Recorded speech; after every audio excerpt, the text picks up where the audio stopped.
اللهم صل على محمد. بسم الله الرحمن الرحيم. لا حول ولا قوة إلا بالله العلي العظيم. الحمد لله رب العالمين. وصلى الله على سيدنا ونبينا أبي القاسم المصطفى محمد وآله الطيبين الطاهرين، لا سيما بقية الله في الأرضين، أجل الله تعالى فرجه الشريف وجعلنا من أعوانه وأنصاره. اللهم أخرجني من ظلمات الوهم وأكرمني بنور الفهم. اللهم افتح علينا أبواب رحمتك وانشر علينا خزائن علومك برحمتك يا أرحم الراحمين. We continue our study of the instructions from Imams about responsibilities of the Shia in the time of major occultation or al-Ghaybatul Kubra. We continue with a hadith from Imam Askari alayhi salam. The first hadith was a tawqif from Imam Mahdi ajjalallahu ta'ala farajahu sharif. Now this hadith is from Imam Askari alayhi salam, and he quotes his fathers. The hadith is in Al-Ihtijaj by Tabarsi, volume 1, page 18, and volume 2, page 455. And Ayatollah Safi Gulpaygani rahmatullah alayhi also has quoted this in Muntakhabul Athar, page 223. لولا من يبقى بعد غيبة قائمكم من العلماء الداعين إليه والضالين عليه والذابين عن دينه بحجج الله والمنقذين لضعفاء عباد الله من شباك إبليس ومردته ومن فخاخ النواصب لما بقي أحد إلا ارتد عن دين الله. Imam Askari alayhi salam quotes from his fathers that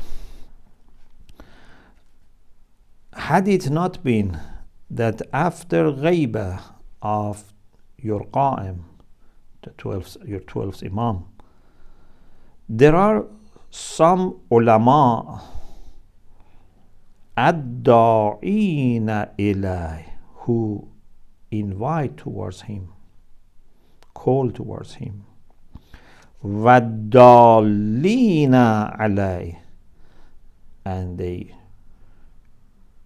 show and guide people towards him, وَالذَّابِينَ عَنْ دِينِهِ, who defend and protect religion of Allah subhanahu wa ta'ala. How they protect? بِحُجَجِ اللَّهِ, with the proofs, with the arguments. Al-Munqidhin, those who save. Zu'afa ibadillah, those servants of Allah who are weak, means in knowledge, in iman, they are weak. They need someone to save them. From what?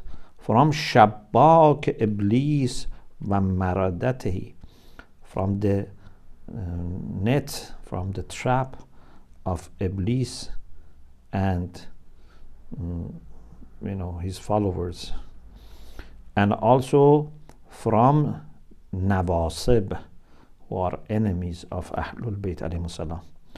So, had it not been that in the time of ghayba of the 12th Imam, there are such ulama who would help people, especially those who are weak in their iman, لما بقي أحد إلا ارتد عن دين الله, no one would have remained unless they would have become apostate, they would have gone out of faith.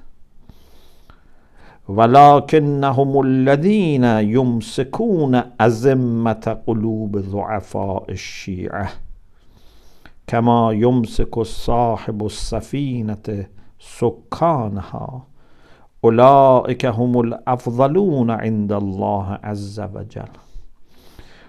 But these ulama who are there, they would take control of the hearts of the weak Shia, those Shia who are Za'if. They take lead of their hearts like a captain who would lead the ship so that would not be sinking. They would protect the Shia. And then Imam says, أُولَٰئِكَ هُمُ الْأَفْضَلُونَ عِنْدَ اللَّهِ. These are the best people in the sight of Allah subhanahu wa ta'ala. So this shows that in the time of ghaibah, the role of ulama is very important, and they have to fill this gap. The gap which is from legislative perspective, from receiving guidance, instructions, leadership. The generative aspect is there, but we are talking about the legislative aspect. Another hadith is a famous hadith from Imam Askari alayhi salam that Sheikh Hurra Amili rahmatullah alayhi in Wasa'il al-Shia quotes. According to this version of Wasa'il is volume 27, page 131. It's very famous. أما من كان من الفقهاء صائنا لنفسه حافظا لدينه مخالفا لهواه مطيعا لأمر مولاه فللعوام أن يقلدوه. Whoever among fuqaha is sa'inan linafs, protects himself, means protects himself from going astray, from doing anything which is displeasing Allah subhanahu wa ta'ala. He protects his faith. He opposes his whims and lower desires and is obedient to the command of his master. Then lil awam, then the lay people can do his taqleed. Why it says lil awam? Some people say why it doesn't say alal awam and yuqalladu. Why it says it's for the benefit of awam that they can do his taqleed, because they can also become mujtahid or do ihtiyat. Taqleed is a facility, and this is why we say lil awam and yuqalladu, not alal awam and yuqallad. So it's for awam, if they want they can do his taqleed, so that they won't need to do ihtiyat or become mujtahid. And of course then Imam says وَذَلِكَ لَا يَكُونُ إِلَّا بَعْضُ فُقَهَاءِ الشِّيَةِ لَا كُلُّهُمْ. This is some of the fuqaha. It has to be faqih, because we said أَمَّا مَنْ كَانَ مِنَ الْفُقَهَا. But fuqaha who are very pious, who are God-fearing, who are very muttaqi, a level of taqwa which is required for marja' taqleed, of course, a very high level of taqwa. And this is not available in all fuqaha of Shia. We are not saying that because they are Shia faqih, we should follow them. We are not like that. We are not like some people that, we have in some hadith that some of the previous nations, they followed their scholars, their ulama, even if they knew that they were wrong, they followed them. We don't do that. We don't take our ulama without conditions and unconditionally as our leaders. We first make sure that they have knowledge and taqwa, then we follow them. And if after this still someone is doubting, then it's not fair, it's not wise. What is your problem? You have problem with knowledge? The knowledge is there to the best of the levels. A'lam. You are not sure about intention, sincerity, it has to be muttaqi, and you choose yourself. You have to find it by yourself. No one is dictating to you. Between you and Allah, do the best exercise of research and try to find. But if someone is most knowledgeable and is pious, then what's the issue? Why you should be hesitant to follow them? The next is famous Maqbuleh Umar ibn Hanzaleh. It's a very famous hadith, and Sheikh Kulaini, Sheikh Saduq, Sheikh Tusi all have this. We discussed it in Al-Usul in the discussion about Ta'adul Taraji. Part of this Maqbuleh, although the question was about, when people have, a case and, there's a dispute, how should they settle the issue? But part of its very important general instruction. Man kana minkum mimman qad rawa hadithana wa nadhara fi halalina wa haramina. For example, you can find this in Al-Kafi, Volume 1, page 67. Al-Kafi, Volume 1, page 67, or At-Tahzib by Sheikh Tusi, Volume 6, page 218. Imam Sadiq alayhi salam says,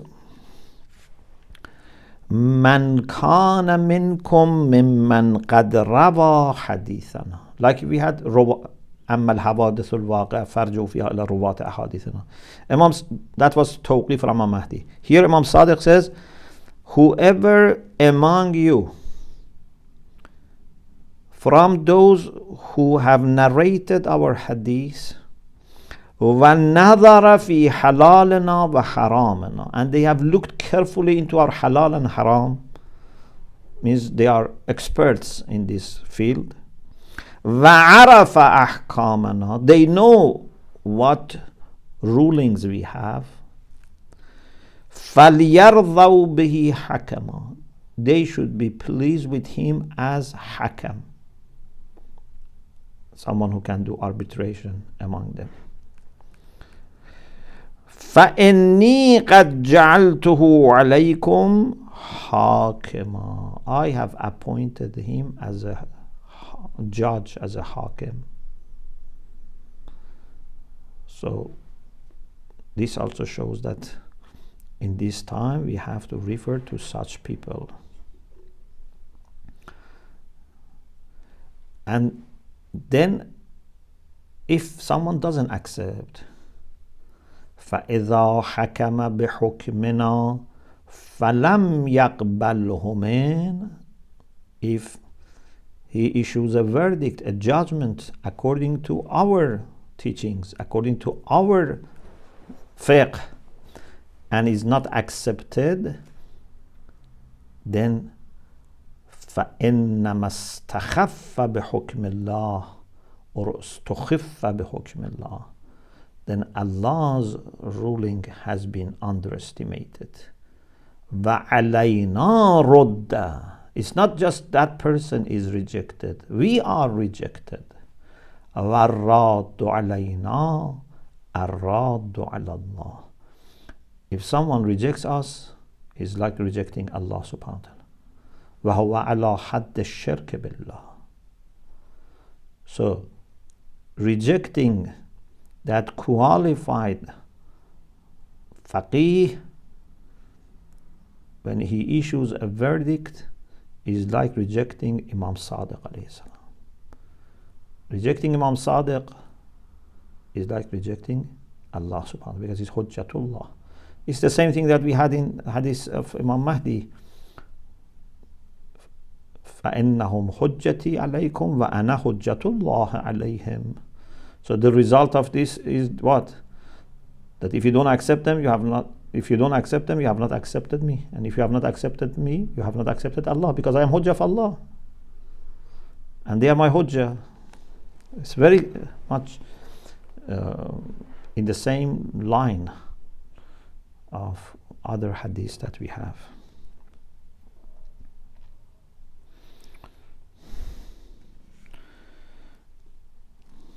So this is something that I wanted to mention as our situation in the time of Ghaybat Kubra, in contrast to Ghaybat Sughra, with respect to the appointment of 4 specific deputies in the time of Ghaybat Sughra by name, and general appointment of general deputies according to their characteristics.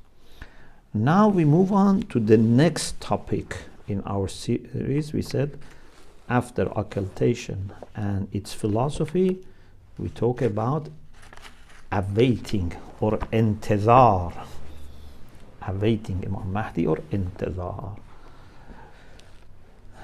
Intizar literally means waiting or expecting. Sometimes I am waiting, but I have no hope. Sometimes I have hope and I am waiting. This means expecting. We are expecting Imam Mahdi Ajjalallahu Ta'ala Farajahu Sharif's reappearance. So, in the book Mikyalul Makarim, this is a very good book on Imam Mahdi, especially prayer for Imam Mahdi, and it's written by the late Muhammad Taqi Musavi Isfahani. Is a contemporary book. Over there has this beautiful definition of intizar.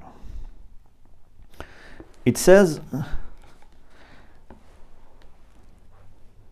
intizar is a spiritual quality.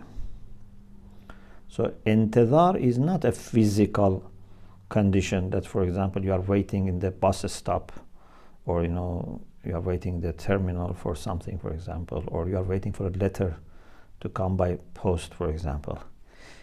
Is ruhi, it's a spiritual quality,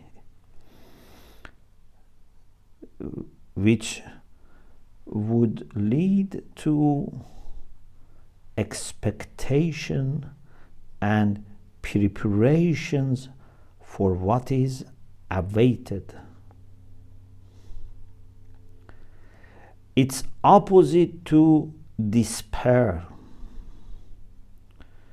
The stronger it becomes,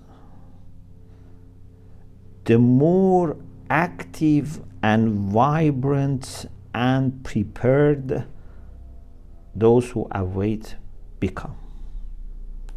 It's a beautiful, brief definition. So it's a matter of spirit. And when we say a spirit, then it involves your understanding, your feelings, your love, your emotions. Everything is a matter of spirit, a matter of soul. It is coming with hope. It's in conflict with despair. It comes with hope but preparation, not just sit and wait. And it has degrees, levels. Intizar has no just one level. Some people are muntazir and they are almost not completely, because if they are completely they cannot be called muntazir, but they're almost relaxed. Some people are not relaxed. Some people are very much passionate and working. They are not despaired. They are not losing their tranquility. It's not that they are restless. in the sense that they don't have sukoon, they don't have tranquility. But they are very, very active, very hopeful, very confident, very tranquil, full of love, full of passion. And every day, every hour, they try to do something positive. They know that they can play a role. It's very important. You know, sometimes I feel that, you know, what can I do? It's too big. I'm a small person. What can I do? No, this is not compatible with intidhar. Intidhar means every single person can do something, because every single person has to be muntazir. Yeah, intidhar is not that we watch others to do something. You know, sometimes, for example, we go to a stadium or on TV, watch a football team. We are waiting for the two teams to arrive. Then we are waiting for them to start, you know, to see who is striking a goal, who is winning. Okay, we are here waiting for them to play. Intidhar is not like this. Intidhar that we are talking about is a very active role that you have to play. Therefore, every person is really muntazir. Like the people who are inside the team and they are playing and they are seeing who is going to win.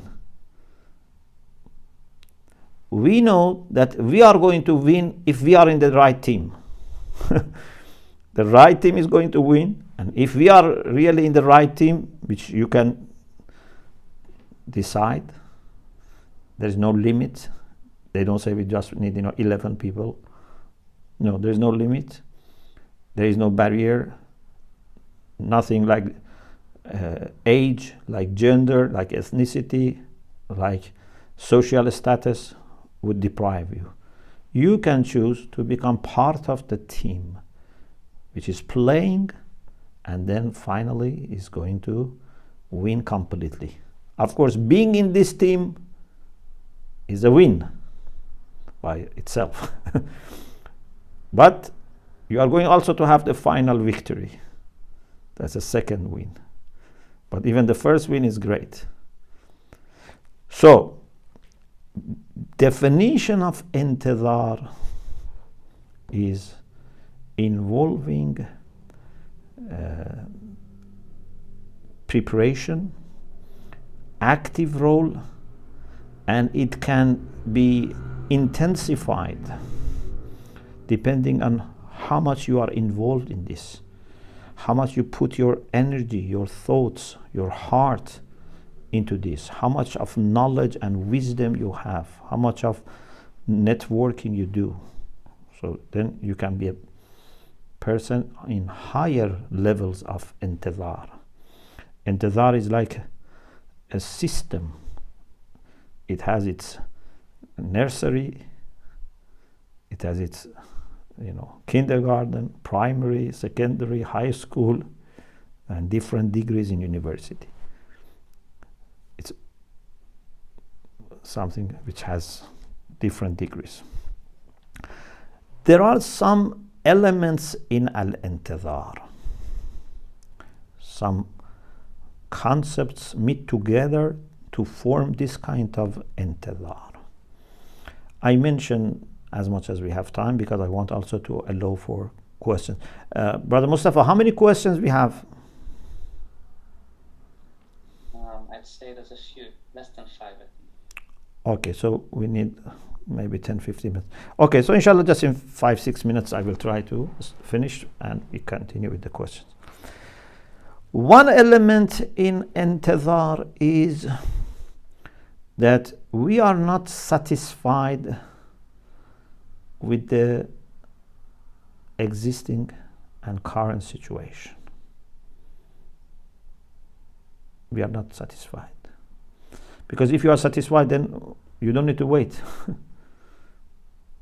Waiting and expecting means no matter how good is your condition or how bad, there is something better.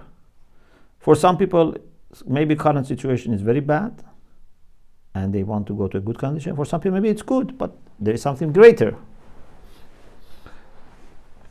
So even if we manage, for example, to keep ourselves equipped with iman and taqwa and have good community, still there can be something better for all human beings.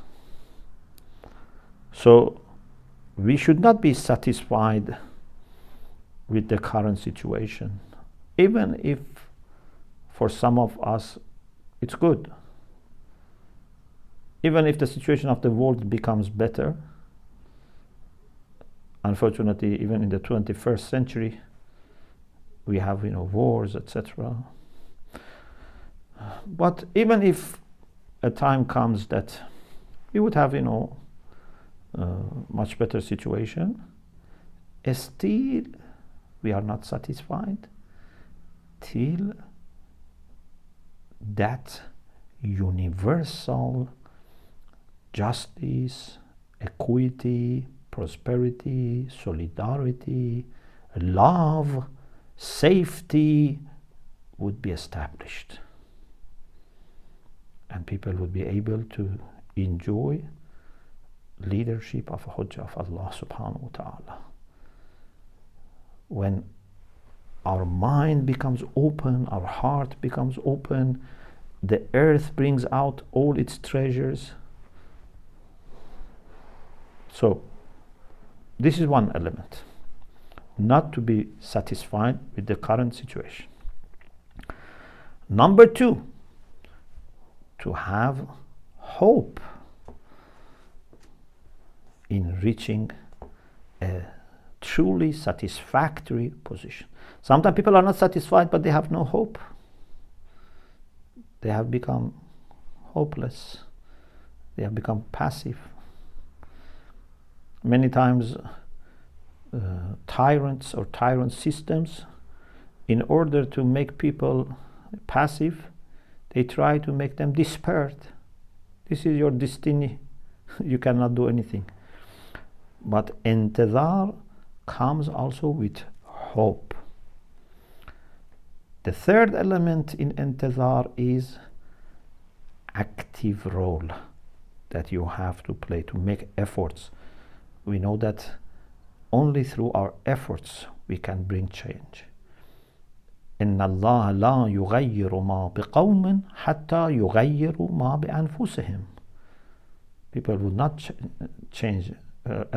Allah would not change people's affairs and people's condition unless they change themselves. We cannot expect all my situation be sorted out without doing anything, or social situation will be sorted out without doing anything. ليس للإنسان إلا ما سعى.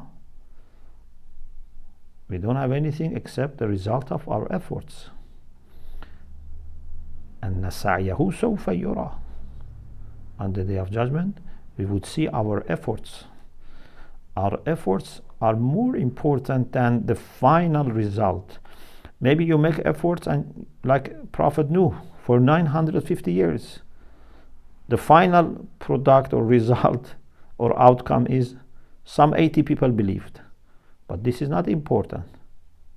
Some 80 people or some 80 million people. The main thing is, did he sincerely, wisely made efforts or not?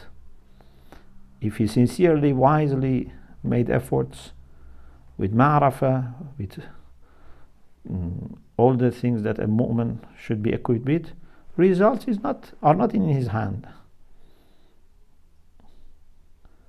Someone has made efforts and managed to make one mosque. Some maybe made the similar efforts but made 5 mosques. We cannot say 5 mosques are more than 1 mosque, so this person is higher in rank than the one who made just 1 mosque. No. How much efforts they have made.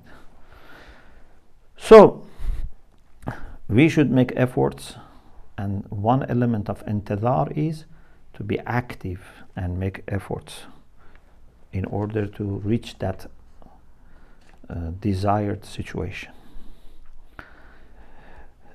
In order to have these 3 properly functioning, then we need to remember few things. inshallah we will talk about them in the next session. وآخر دعوانا أن الحمد لله رب العالمين. So I am happy to receive the questions and inshallah try to answer if Allah helps me. Inshallah, thank you very much. Yeah. We had a question from Cruz Pay One. I wonder if she's able to unmute and say her question, because I think she can clarify any points mentioned. If Cruz, you are there and you're able to ask your question, please. Assalamu alaikum. Alaykum assalam wa rahmatullah. I am really sorry, I'm actually driving, but my question was, and I'm not sure if I understood the wording correctly. I'm sorry, can you just repeat my question just so I remember the wording? I'm sorry, I'm driving. I cannot actually open my my messages. I think Just you said, one time read it and then I'll ask again to clarify. I think you said, what are the characteristics of maybe niyabs or nuwabs, and how do they live among us today? And how do we Right. distinguish them from those who are honest and claims are correct and true? Correct. And I think I don't know if I understood the correct terminology. Was it niyab, or those who are claiming to direct people in the right path, but they're actually not? And so they're claiming, for example, to be close to the Imam of our time, and yet they're kind of they're actually doing the opposite. And I wanted to know whether these individuals are amongst us today. How do we find certain characteristics that we should know in order to identify them, and so that we can keep our distance and educate our kids to identify them and stay away from them? That was my question. Thank you, Sheikh. Ahsantum. I hope inshallah all the sessions are available for you inshallah to watch, because some of the things we explained in previous sessions, some of them today, but we need to have them all together in mind. We said in the time of ghaiba, especially in the time of ghaibat al-kubra like today, no one can claim that he or she has regular contact with Imam, has access to Imam, can communicate between us and Imam. This is not for this era. This is against the philosophy of ghaiba. At this time, it's possible that some people may have had the honor of meeting Imam alayhi salam. Some people may tell lies. Some people may be confused. They don't tell lies. They're nice people. But as soon as they see someone who has helped them, they may think it's Imam Mahdi Ajjalallahu Ta'ala Farajahu Sharif, for example. We don't easily accept such claims, although we don't need to reject them. But it's possible. We have had great ulama that we are 100% sure that they had such piety and such knowledge and wisdom that they were not confused. But they never claimed that I have regular access to Imam and you can come and ask me and I will bring you the answer from Imam Mahdi, or you want to send a letter to Imam Mahdi, give it to me. We have never had such case. So if someone claims that has such relation and connection with Imam, we don't accept. In this time, what we need is people who are pious, people who are knowledgeable, people who are wise, and they share with us their wisdom, their knowledge. And if they are the most knowledgeable and pious people, then we can also benefit from their leadership. Because there is a role that every alim can play, pious alim who knows the teachings of Ahlul Bayt. And there is a special role that only those at the top of ulama circles can play. So it's not that every alim is a marja. Marja is an alim, shares many things that every alim would do, but he is the only one can lead the community in a it's inclusive way. This is the time of scholarship. This is the time of knowledge. This time of wisdom. This is the time of marja'iyya, not the time of being bab or gate for imam, being, I don't know, a specific deputy of imam.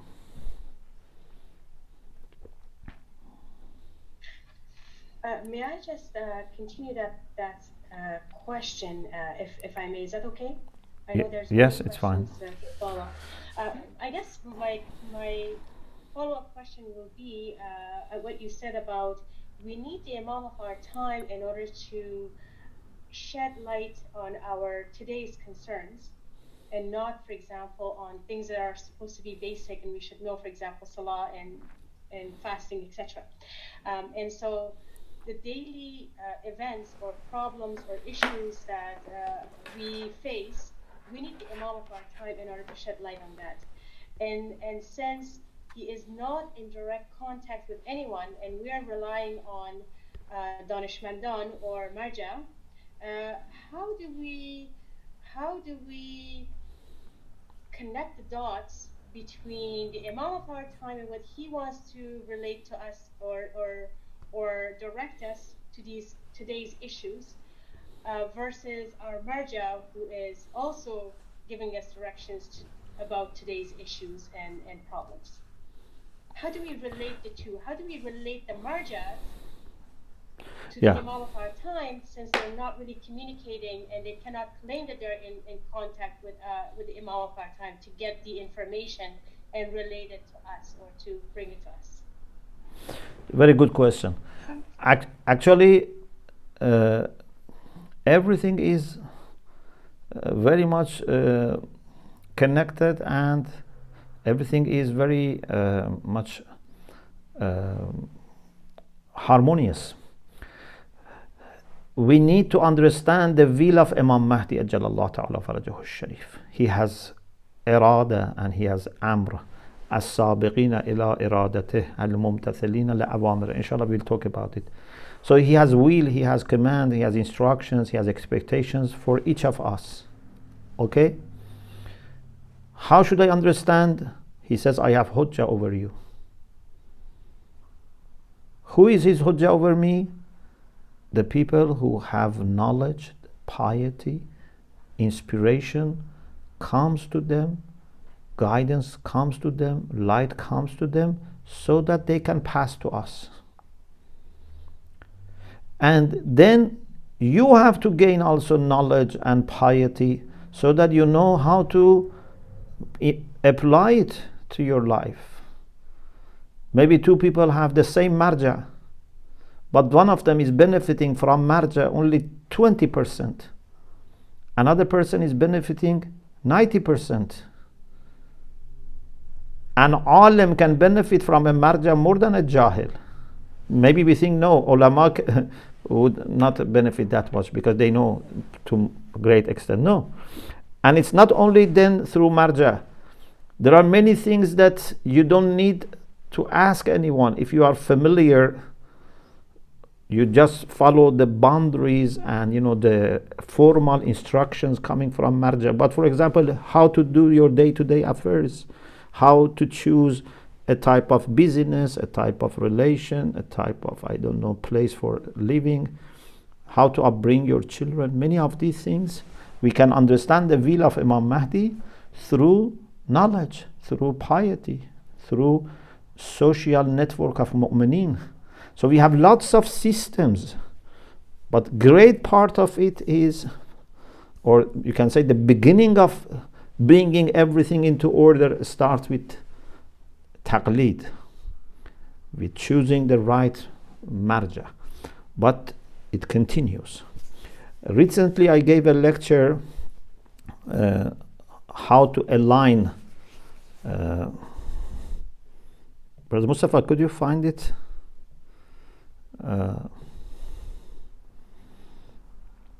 So in that lecture, which is titled Aligning My Life with my Imam's Mission. So I try to explain a little bit how this happens. But your question is very good, and I am happy that you asked this question so that we understand that in this time, knowledge is the main thing, taqwa is the main thing, not a formal connection of appointment that someone is appointed by Imam. Someone is connected to Imam through their qualities. They should resemble Imam. Imam is a Hadi, Imam is knowledgeable, is alim. So this is very important. Thank you very much. Thank you. That really clarifies. That is the major thing that actually clarifies my question. Thank you so much. May Allah bless you. Thank you for the question. It was very useful. So much in that. With your knowledge, I am so much in that, and I am so happy that you're with us. May Allah bless you and keep you safe. Alhamdulillah. Please pray that I can serve better, inshallah. Alhamdulillah. Thank you, sister, for the question. And the YouTube clip, Sheikh, you were mentioning has just been sent out about planning my Imam's mission. People can view that if they like. So alhamdulillah, the questions are flowing in. There's two questions which are quite similar, Sheikh. If you allow, I'll ask them both. And sure. You can answer. So the first one, I think from Sister Ruqayya, says, how do we find out about the different maraja? Are there reliable sites we can go to? Are there formalities to doing taqleed, or is this just done in the heart? And then another question, which was also focused on maraja, was, Salam, I had a question. Alaykum salam. Allah mentioned the hadith which described the qualities a na'ib will have in Laylat al-Kubra, and we should follow him with this respect. Is this person a single person, or are there more than one? If it's one person, so we have so many maraja, how do we choose that one person? Who selects that one person? And if possible, can Allah shed light on the concept of waliya fiqh?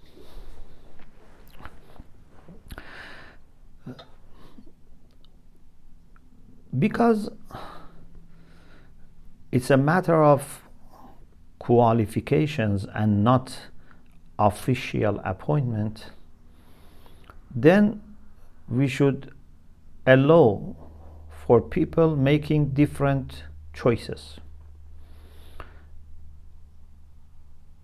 We don't even have this, that for example Imam Mahdi says, okay, the Shia scholars should agree on one person and introduce that person to the rest of the Shia. He says this is responsibility of you Shia to find out by yourself. There is no harm, and actually it can be improvement if we adopt some rational, moral, procedures. But it's up to you.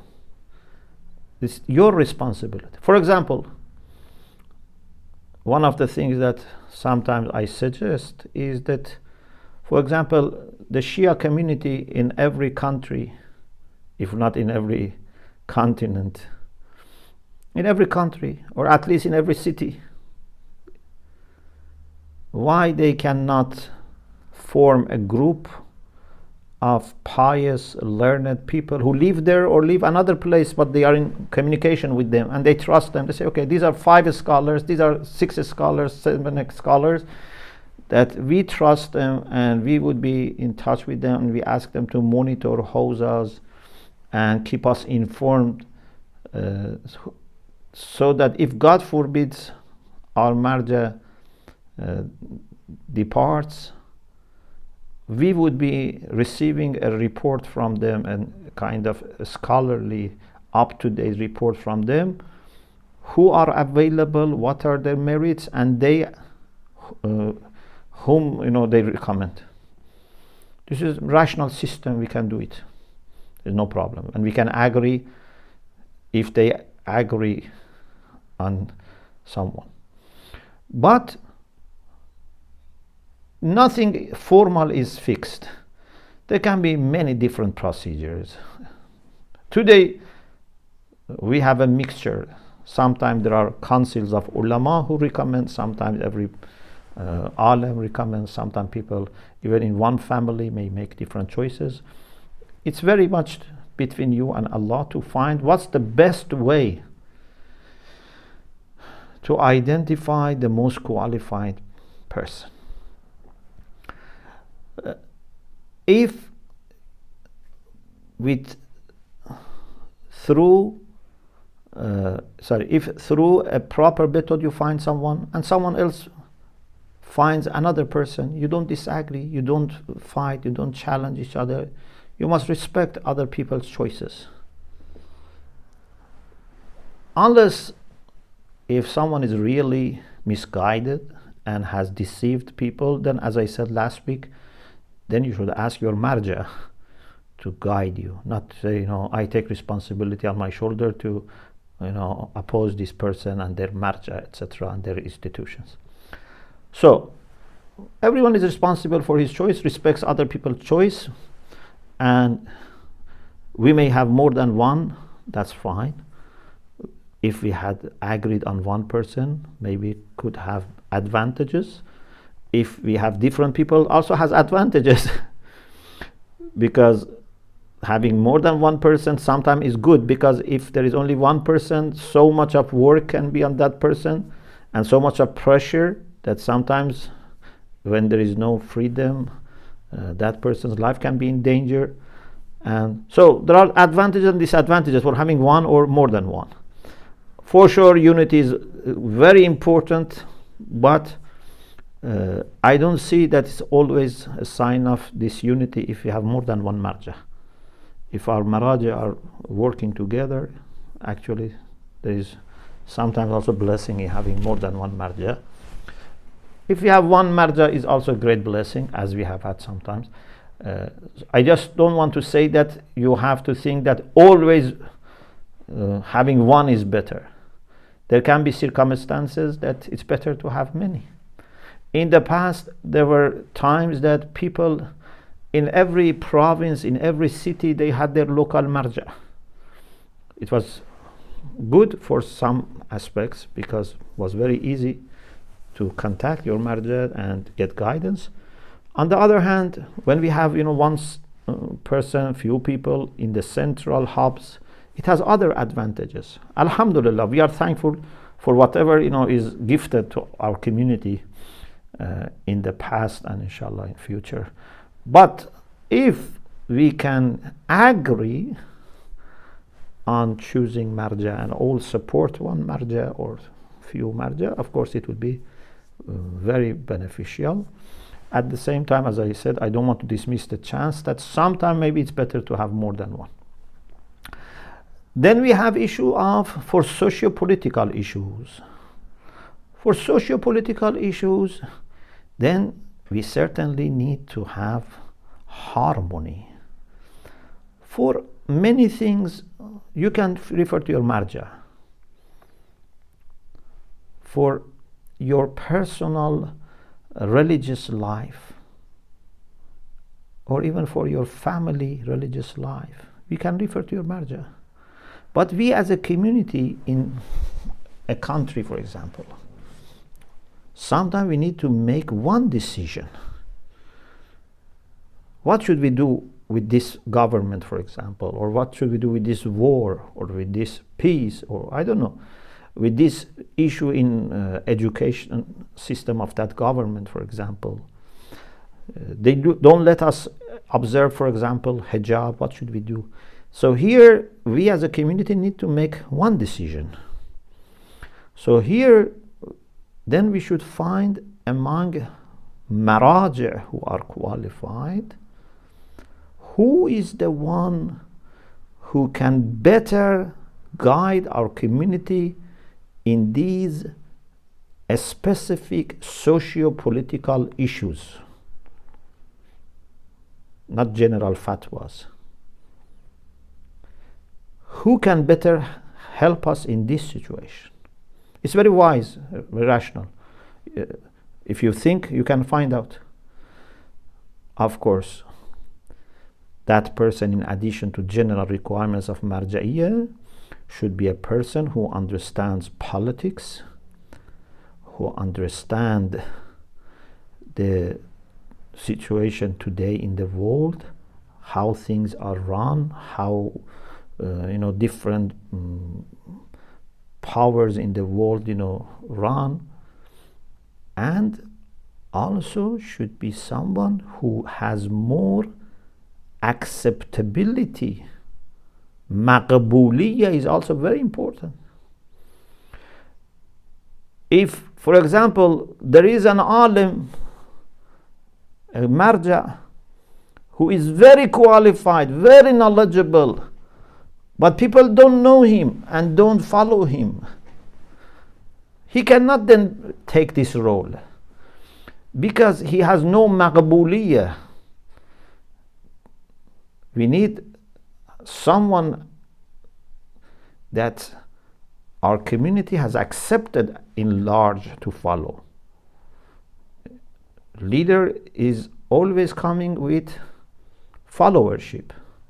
If you don't have followership, even like Amir al-Mu'min alayhi salam, Amir al-Mu'min said, La ra'ya liman la yuta'. If someone is not obeyed, his opinion is not practically doing anything. So, therefore we say that in every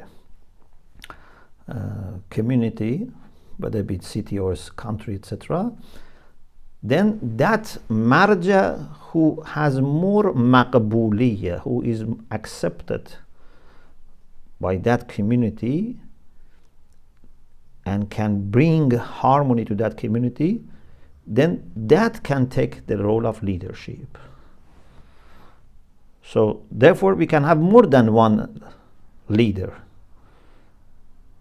depending on different countries, situation, how it works.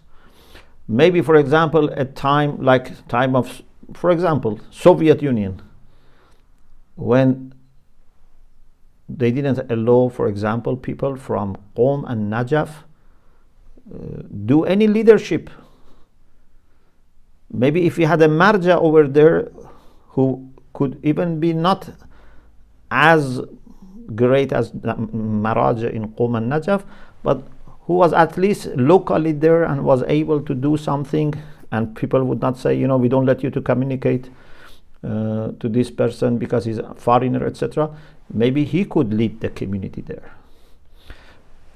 So the issue of leadership in socio-political issue is connected to marja'iyah, but is different from marja'iyah, and there are more elements needed to be observed when it comes to this, in addition to the conditions of marja'. Thank you very much. That was a very comprehensive answer. I just want to come back to something in the beginning of that question, which was, are there formalities to doing taqleed, or is this just done in the heart?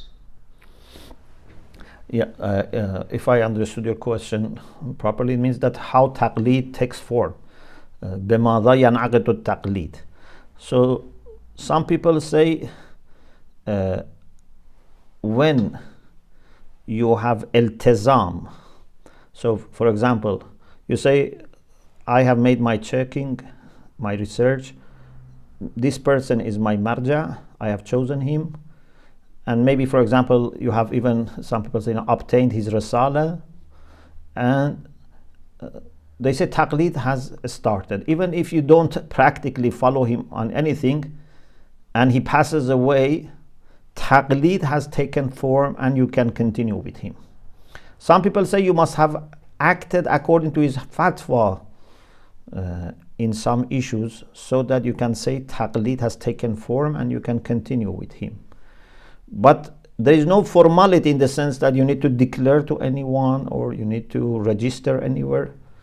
It's your conviction that this person is the qualified person and you want to follow him in practical rulings. This is the beginning of taqleed. Thank you, Sheikh. So we have 2 more questions and another hand up, so probably potentially 3 more. Just want to ask you about time. We can even leave it to next week. If you have time. Yeah, if there are questions, we can leave it for next week, inshallah. If there is any other issue, we can listen. Inshallah. So for questions, we'll leave it to next week. But if there's any comments, I know Sister Ruqayya, you have your hand up. Is that for a question or a comment? That's for a very quick technical question. Salamun alaikum. Alaykum assalam wa rahmatullah. So my question is, are there any reliable ways that we can find out about the different marajia? Because it's not easy to kind of find out about them, especially for someone who perhaps is not very conversant with the madhab. It can be very confusing. So how does one go about the process itself? If there are sites, or does one need to ask the ulama in the city, or how does that work? Shukran. You're welcome. Sometimes there is Shia, means something is so established and so spread that you are sure. For example, maybe there is only one person that almost everyone agrees on. Or sometimes there is no Shia, but so many reports are there by scholars who are known that this person is qualified or these 2 people are qualified. Then you can follow them. For if you are not, for example, familiar with these things, so there are few people that are in that position, okay, in the world. So you can do some research about who have recommended them, who have supported them, or you can ask reliable scholars locally or internationally that you are in touch with them to share with you their understanding. And when 2 people can be a witness that someone is a'lam, then you can follow. If there are conflicting evidence, then you may have choice, but to be at the safe side, see where evidence is going more. So if there are 2 people saying A and 4 people saying B, so go for where there is greater evidence. Although maybe some people say as long as there are 2, it's enough to follow, but to be on the safe side, see where evidence is stronger.